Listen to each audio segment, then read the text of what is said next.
ಯಾರು ಅಂಗವಿಕಲರಿರ್ತಾರೆ ಅಂಗವಿಕಲರನ್ನು ನೋಡಿ ಆಡಿಕೊಂಡು ನಗಬಾರ್ದು.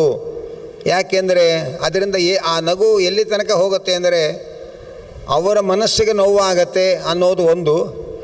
ಅವರ ಕರ್ಮಾನುಗುಣವಾಗಿ ಅಂಗವೈಕಲ್ಯವನ್ನು ಕೊಟ್ಟ ಭಗವಂತನನ್ನು ನಾವು ಅವಮಾನ ಮಾಡಿದ ಹಾಗೆ ಆಗತ್ತೆ. ಅಲ್ಲಿ ತನಕ ಅದು ಮುಂದೆ ಸಾಗತ್ತೆ. ಆದ್ದರಿಂದ ಅವರವರ ಜನ್ಮಾಂತರದ ಏನೋ ಕರ್ಮದ ಫಲವಾಗಿ ಅಂಗವೈಕಲ್ಯಗಳನ್ನು ಹೊಂದಿರ್ತಾರೆ.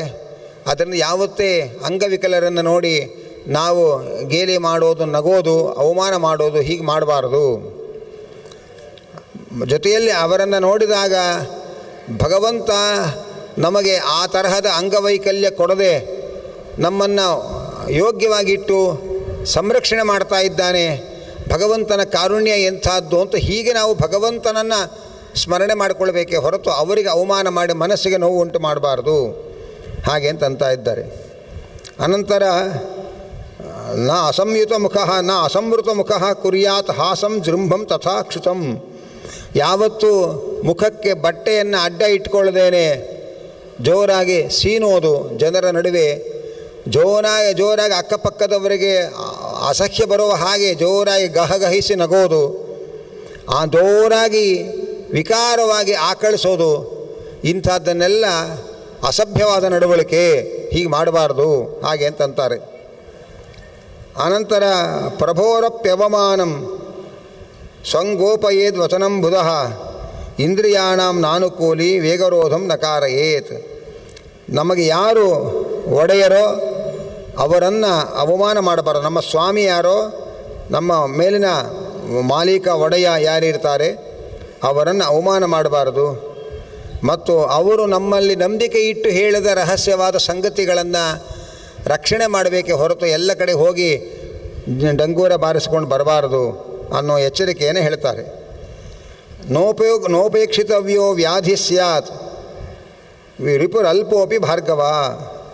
ಯಾವತ್ತೂ ಕೂಡ ನಮ್ಮಲ್ಲಿ ಏನಾದರೂ ವ್ಯಾಧಿಗಳಿದ್ದರೆ ಕೂಡಲೇ ಅದಕ್ಕೆ ಚಿಕಿತ್ಸೆ ಮಾಡಿಕೊಳ್ಬೇಕೇ ಹೊರತು ಬಹಳ ಸಣ್ಣದಾಗಿದೆ ಅಂತ ಹೇಳಿ ವ್ಯಾಧಿಯನ್ನು ಯಾವತ್ತೂ ಕೂಡ ಉಪೇಕ್ಷೆ ಮಾಡಬೇಡಿ.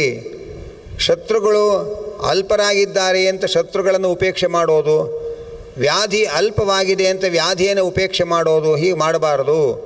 ಅದು ಪ್ರಬಲವಾಗಿ ಬೆಳೆದ ಮೇಲೆ ಅದನ್ನು ಎದುರಿಸಲಿಕ್ಕಾಗದೆ ನಾವು ಬಲಿಯಾಗಬೇಕಾಗತ್ತೆ. ಆದ್ದರಿಂದ ಸಣ್ಣ ವ್ಯಾಧಿಗಳು ಬಂದಾಗಲೇ ಅದಕ್ಕೆ ಚಿಕಿತ್ಸೆಯನ್ನು ಮಾಡಿಕೊಂಡು ನಾವು ಆರೋಗ್ಯವಾಗಿರುವ ಕಡೆ ಗಮನ ಹರಿಸಬೇಕು. ಅನಂತರ ನಮಗಿಂತ ಹಿರಿಯರಾದವರು ಯಾರಿದ್ದಾರೆ, ಗುರುಗಳಿರಬಹುದು ಅಥವಾ ಮತ್ತು ತಂದೆ ತಾಯಿಗಳಿರಬಹುದು, ಅವರನ್ನು ಹುಂಕಾರದಿಂದ ಗದರಿಸೋದು, ಮುಖ ಗಂಟಿಕ್ಕಿ ನೋಡೋದು, ಅವರ ಹುಬ್ಬು ಗಂಟಿಕ್ಕಿ ಅವರನ್ನು ಒಂದಿರ್ತಾ ಸಿಂಡರಿಸಿಕೊಳ್ಳೋದು, ಹೀಯಾಳಿಸೋದು, ಹಾಗೆಲ್ಲ ಅಪಮಾನದ ನಡವಳಿಕೆಗಳನ್ನು, ಅಪಮಾನದ ಅಂಗಚೇಷ್ಟೆಗಳನ್ನು ತಂದೆ ತಾಯಿಗಳಿಗೆ, ಗುರುಗಳಿಗೆ, ಹಿರಿಯರಿಗೆ ಮಾಡಬಾರದು. ಅನಂತರ ಪ್ರತ್ಯಕ್ಷಂ ವಾ ಪರೋಕ್ಷಂ ವಾ ಕಸ್ಯಚಿನ್ ನಾಪ್ರಿಯಂ ವದೇತ್. ಇನ್ನೊಬ್ಬರ ಎದುರಿಗಾಗಲಿ ಅವರ ಬೆನ್ನ ಹಿಂದೆ ಆಗಲಿ ಯಾವತ್ತೂ ಅಪ್ರಿಯವಾದ ರೀತಿಯಲ್ಲಿ ಮಾತುಗಳನ್ನು ಆಡಬಾರದು. ಅಂದರೆ ಇನ್ನೊಬ್ಬರನ್ನು ಆಡಿಕೊಳ್ಳೋದು ಅಂತ ನಾವೇನು ಹೇಳ್ತೇವೆ, ಎದುರಿಗಾಗಲಿ ಮತ್ತು ಬೆನ್ನ ಹಿಂದೆ ಆಗಲಿ ಯಾರ ಬಗ್ಗೆಯೂ ಆ ಅಪ್ರಿಯವಾದದ್ದನ್ನು ಆಡಿಕೊಳ್ಬಾರ್ದು. ವೇದ ಶಾಸ್ತ್ರ ನರೇಂದ್ರ ಋಷಿ ದೇವನಿಂದಾಂ ವಿಸರ್ಜಯೇತ್. ಯಾವತ್ತೂ ಕೂಡ ದೇವರನ್ನು ನಿಂದನೆ ಮಾಡ್ತಾ ಇರಬಾರ್ದು, ಋಷಿಗಳನ್ನು ನಿಂದನೆ ಮಾಡ್ತಾ ಇರಬಾರ್ದು, ವೇದಶಾಸ್ತ್ರಗಳನ್ನು ನಿಂದನೆ ಮಾಡ್ತಾ ಇರಬಾರ್ದು. ವೇದಶಾಸ್ತ್ರಗಳ ಮರ್ಮಗಳನ್ನು ನಾವು ತಿಳಿದಿರೋದಿಲ್ಲ, ಋಷಿಗಳ ಮಹತ್ವವನ್ನು ತಿಳಿದಿರೋದಿಲ್ಲ, ದೇವತಾ ರಹಸ್ಯಗಳು ನಮಗೆ ಗೊತ್ತಿರೋದಿಲ್ಲ. ನಮಗೆ ಗೊಂದಲ ಬಂದರೆ ತಿಳಿದವರಲ್ಲಿ ಕೇಳಿ ಅದನ್ನು ಬಗೆಹರಿಸ್ಕೊಳ್ಬೇಕೇ ಹೊರತು ಯಾವುದ್ಯಾವುದೋ ಅರೆಬರೆ ಅವಿವೇಕದಿಂದ ದೇವರನ್ನು, ಶಾಸ್ತ್ರವನ್ನು, ಗುರುಗಳನ್ನು ನಾವು ನಿಂದನೆ ಮಾಡಬಾರ್ದು. ಹಾಗೆ ಅಂತ ಎಚ್ಚರಿಕೆ ಕೊಡ್ತಾರೆ. ಅನಂತರ ಸ್ತ್ರೀಣಾಂ ಈರ್ಷಾ ನ ಕರ್ತವ್ಯ ವಿಶ್ವಾಸಂತಾಸು ವರ್ಜಯೇತ್. ಸ್ತ್ರೀಯರಲ್ಲಿ ಈರ್ಷೆಯನ್ನು ಮಾಡಬಾರದು ಮತ್ತು ಪರಿಚಯ ಇಲ್ಲದೇ ಇರೋ ಹೆಂಗಸರನ್ನು ಪೂರ್ತಿ ನಂಬಿ ಮೋಸ ಹೋಗಬಾರದು. ಹಾಗೆ ಅಂತಾರೆ. ಇವತ್ತೆಲ್ಲ ನೀವು ಪೇಪರಲ್ಲಿ ನೋಡ್ತಾ ಇರ್ತೇವೆ, ಅದಕ್ಕೇನೋ ಒಂದು ಹೆಸರು ಹೇಳ್ತಾರೆ. ಯಾವುದೋ ಹೆಣ್ಣಿನ ನಯವಾದ ಮಾತುಗಾರಿಕೆ, ಅವಳ ಶೃಂಗಾರ ಚೇಷ್ಟೆಗಳನ್ನು ನಂಬಿಕೊಂಡು ದೇಶದ ರಹಸ್ಯಗಳನ್ನೆಲ್ಲ ಅವರು ಮುಂದೆ ಹೇಳಿ ಆನಂತರ ನಾವು ಬತ್ತಲಾಗೋದು ಜಗತ್ತಿನ ಮುಂದೆ. ಇಂಥದ್ದನ್ನೆಲ್ಲ ಮಾಡಬಾರದು. ಆದ್ದರಿಂದ ಪರಿಚಯ ಇಲ್ಲದೆ ಯಾವುದೋ ಹೆಣ್ಣನ್ನು ವಿಪರೀತ ನಂಬಿ ಹೇಳಬಾರದ ಸಂಗತಿಗಳನ್ನೆಲ್ಲ ಅವಳಿಗೆ ರವಾನಿಸೋದು, ಇಂತಹ ಅಪರಾಧಗಳನ್ನು ಮಾಡಬಾರದು. ಅನಂತರ ಧರ್ಮದಲ್ಲಿ ದೇವತೆಗಳಲ್ಲಿ ಯಾವತ್ತೂ ಕೂಡ ಗೌರವ ಭಾವವನ್ನು ಇಟ್ಕೊಂಡಿರಬೇಕು ಹಾಗೆ ಅಂತ ತಿಳಿಸ್ತಾರೆ. ಜನ್ಮ ನಕ್ಷತ್ರದ ದಿವಸ ದೇವತೆಗಳನ್ನು, ವಿಪ್ರರನ್ನು ಆರಾಧಿಸಿ ಅವರ ಆಶೀರ್ವಾದಗಳನ್ನು ಪಡ್ಕೊಳ್ಬೇಕು.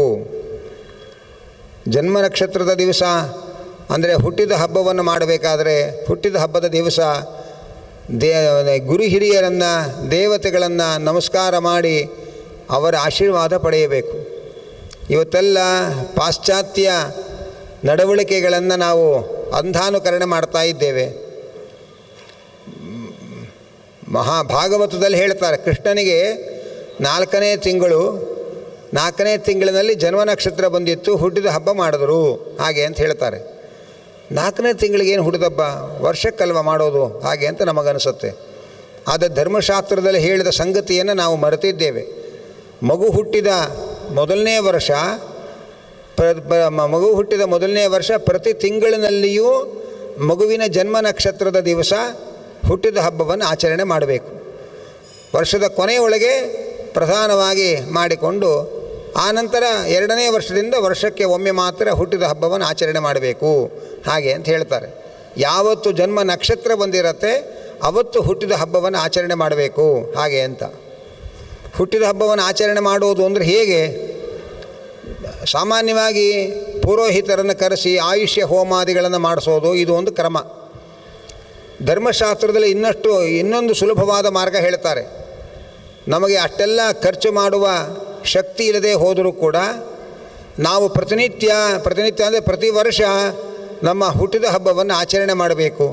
ಹೇಗೆ ಮಾಡಬೇಕು ಅಂತಂದರೆ, ಸಾಮಾನ್ಯವಾಗಿ ಬೆಳಗಿನ ಹೊತ್ತು ಹುಟ್ಟಿದ ಹಬ್ಬದ ದಿವಸ ಎಣ್ಣೆ ಹಚ್ಚಿ ಎರ್ಕೊಂಡ್ಬಿಡ್ತಾರೆ, ಸಾಮಾನ್ಯವಾಗಿ ಹುಟ್ಟಿದ ಹಬ್ಬ ಇವತ್ತು ಅಂತ. ಆದರೆ ಧರ್ಮಶಾಸ್ತ್ರ ಹೇಳುತ್ತೆ ಹುಟ್ಟಿದ ಹಬ್ಬದ ದಿವಸ ಬಿಸಿನೀರು ಸ್ನಾನವನ್ನೇ ಮಾಡಬಾರ್ದು, ತಣ್ಣೀರು ಸ್ನಾನವನ್ನು ಮಾಡಬೇಕು ಅಂತ ಹೇಳ್ತಾರೆ. ಪುಟ್ಟ ಮಕ್ಕಳಿಗಾದರೆ ಬೇರೆ ಲೆಕ್ಕ, ಅದು ಮಕ್ಕಳಿಗೆ ತಣ್ಣೀರು ಮಾಡಲಿಕ್ಕಾಗಲ್ಲ, ಬಿಸಿನೀರು ಮಾಡ್ಬೋದು. ದೊಡ್ಡವರು ತಣ್ಣೀರು ಸ್ನಾನವನ್ನು ಮಾಡಬೇಕು. ಬರೀ ಸ್ನಾನ ಮಾಡೋದಲ್ಲ, ಎಳ್ಳನ್ನು ಕುಟ್ಟಿ ಪುಡಿ ಮಾಡಿಕೊಂಡು ಎಳ್ಳಿನ ಪುಡಿಯನ್ನು ಮೈಗೆ ಹಚ್ಚಿಕೊಂಡು ಸ್ನಾನ ಮಾಡಬೇಕು. ಕೆಲವರಿಗೆ ಎಳ್ಳು ಮುಟ್ಟಿದ್ರೇ ಏನೋ ನಮಗೆ ಕರ್ಮಾಧಿಕಾರ ಬಂದುಬಿಡುತ್ತೆ ಅಂತ ಎಳ್ಳನ್ನು ಮುಟ್ಟಲಿಕ್ಕೆ ಬಿಡದೇ ಇರುವಷ್ಟು ಗಾಬರಿ ಆಗ್ತಾರೆ. ಎಳ್ಳನ್ನು ಮುಟ್ಟಬಾರದು ಅಂತ ಏನೂ ಇಲ್ಲ. ತಂದೆ ತಾಯಿಗಳಿದ್ದವರು ಎಳ್ಳನ್ನೇ ಮುಟ್ಟಬಾರದು ಅನ್ನೋಷ್ಟರ ಮಟ್ಟಿಗೆ ಭಯ ಸಮಾಜದಲ್ಲಿ ಕೆಲವು ಕಡೆಯಲ್ಲಿ ಆವರಿಸ್ಕೊಂಡಿರುತ್ತೆ. ಎಳ್ಳನ್ನು ಮುಟ್ಟಲೇಬಾರದು ಅಂತ ಏನಿಲ್ಲ. ಕರಿ ಎಳ್ಳು ಮುಟ್ಟಕ್ಕೆ ಹೆದರೋರು ಸಂಕ್ರಾಂತಿ ಹಬ್ಬದ ದಿವಸ ಎಳ್ಳು ತಿಂದು ಎಲ್ಲ ಕಡೆಗೆ ಹಂಚ್ತೇವೆ ನಾವು. ಬಿಳಿ ಎಳ್ಳು ಕರಿ ಎಳ್ಳಿಗೂ ವ್ಯತ್ಯಾಸ ಏನೂ ಇಲ್ಲ, ಬಣ್ಣ ವ್ಯತ್ಯಾಸ ಅಷ್ಟೇ. ಆದ್ದರಿಂದ ಬಿಳಿ ಎಳ್ಳನ್ನು ಧೈರ್ಯವಾಗಿ ಮುಟ್ಟೋರು ಕರಿ ಎಳ್ಳನ್ನು ಮುಟ್ಟಕ್ಕೆ ಹೋದರೆ ಎಲ್ಲೋ ನಮಗೆ ಕರ್ಮಾಧಿಕಾರ ಬಂದುಬಿಡುತ್ತೆ ಅಂತ ಗಾಬರಿ ಆಗಿಬಿಡ್ತಾರೆ. ಎಷ್ಟೋ ಕಡೆಯಲ್ಲಿ ತಂದೆಯರೇ ಮಕ್ಕಳ ಕೈಲಿ ಕರಿ ಎಳ್ಳು ಮುಟ್ಸೋಲ್ಲ. ಇದೆಲ್ಲ ಭಯದಿಂದ ಬಂದಿರೋ ಶಾಸ್ತ್ರವೇ ಹೊರತು ಶಾಸ್ತ್ರದಲ್ಲಿ ಮುಟ್ಟಬಾರದು ಅಂತ ಏನೂ ಇಲ್ಲ. ಆದ್ದರಿಂದ ಆ ಎಳ್ಳನ್ನು ಪುಡಿ ಮಾಡಿ ಎಳ್ಳಿನ ಪುಡಿಯನ್ನು ಹಚ್ಚಿಕೊಂಡು ಸ್ನಾನ ಮಾಡಬೇಕು. ತಮ್ಮ ಎಂದಿನಂತೆ ಮಾಡುವ ಆನ್ಹಿಕಗಳು ಮುಗಿದ ಮೇಲೆ ಒಂದು ತಟ್ಟೆಯಲ್ಲಿ ಅಕ್ಕಿ ಹಾಕಿ ಅದರಲ್ಲಿ ಬಟ್ಟಲಡಿಕೆಯನ್ನು ಇಟ್ಟು ಅಥವಾ ಒಂದು ಮಂತ್ರಾಕ್ಷತೆಗಳನ್ನು ಇಟ್ಟು ಅದರಲ್ಲಿ ನಮ್ಮ ಕುಲದೇವರನ್ನು ಆವಾಹನೆ ಮಾಡಬೇಕು. ಸಪ್ತ ಚಿರಂಜೀವಿಗಳನ್ನು ಆವಾಹನೆ ಮಾಡಬೇಕು. ವಿಘ್ನೇಶನನ್ನು ಆವಾಹನೆ ಮಾಡಬೇಕು. ಷಷ್ಠಿ ಅಂತ ಒಬ್ಬ ದೇವತೆ, ಆ ಷಷ್ಠಿ ಎಂಬ ದೇವತೆಯನ್ನು ಆವಾಹನೆ ಮಾಡಿ ಷೋಡಶೋಪಚಾರ ಪೂಜೆ ಮಾಡಬೇಕು. ಆ ಷಷ್ಠಿ ಎಂಬ ದೇವತೆಗೆ ಅದು ಮಕ್ಕಳನ್ನು ಕಾಪಾಡುವ ಒಂದು ದೈವಿ ಶಕ್ತಿ. ಅದು ಷಷ್ಠಿ ದೇವತೆ, ಹೆಣ್ಣು ದೇವತೆ. ಆ ಷಷ್ಠಿ ದೇವತೆಗೆ ಉಪ್ಪು ಖಾರ ಏನೂ ಹಾಕದೇ ಇರತಕ್ಕಂತಹ ಮೊಸರನ್ನವನ್ನು ನೈವೇದ್ಯ ಮಾಡಬೇಕು. ಉಳಿದವರಿಗೆ ಬೆಲ್ಲ ಹಾಲು ಹಾಕಿ ಮಾಡಿದ ಅನ್ನ ಹಾಕಿ ಮಾಡಿದ ಪಾಯಸವನ್ನು ನೈವೇದ್ಯ ಮಾಡಬೇಕು.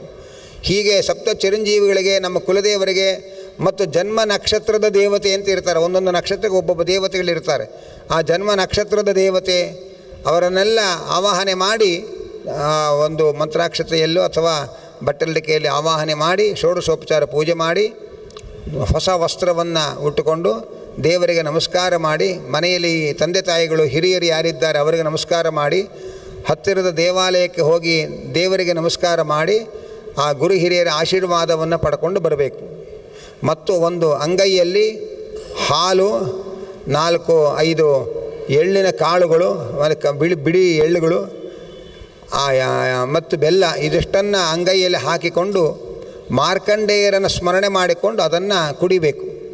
ಇದಿಷ್ಟು ಪುರೋಹಿತರನ್ನು ಕರೆಸಿ ಆಯುಷ್ಯ ಹೋಮವನ್ನು ಮಾಡುವಷ್ಟು ಶಕ್ತಿ ಇಲ್ಲದೆ ಹೋದರೂ, ಅವಕಾಶ ಇಲ್ಲದೆ ಹೋದರೂ ನಮ್ಮಷ್ಟಕ್ಕೆ ನಾವು ಮನೆಯಲ್ಲಿ ಮಾಡಿಕೊಳ್ಳಬಹುದಾದ ವರ್ಧಾಪನ ವಿಧಿ, ಹುಟ್ಟಿದ ಹಬ್ಬದ ಆಚರಣೆ ಅಂತ ಭಾರತೀಯ ಶಾಸ್ತ್ರಗಳು ನಮಗೆ ಪರಿಚಯಿಸುತ್ತದೆ. ಇಷ್ಟನ್ನು ನಾವು ಮಾಡಬೇಕೇ ಹೊರತು ಯಾವುದೋ ವಿದೇಶದ ಅಂಧಾನುಕರಣೆ ಮಾಡಿ ಅವತ್ತು ಎಲ್ಲರನ್ನು ಕರೆದು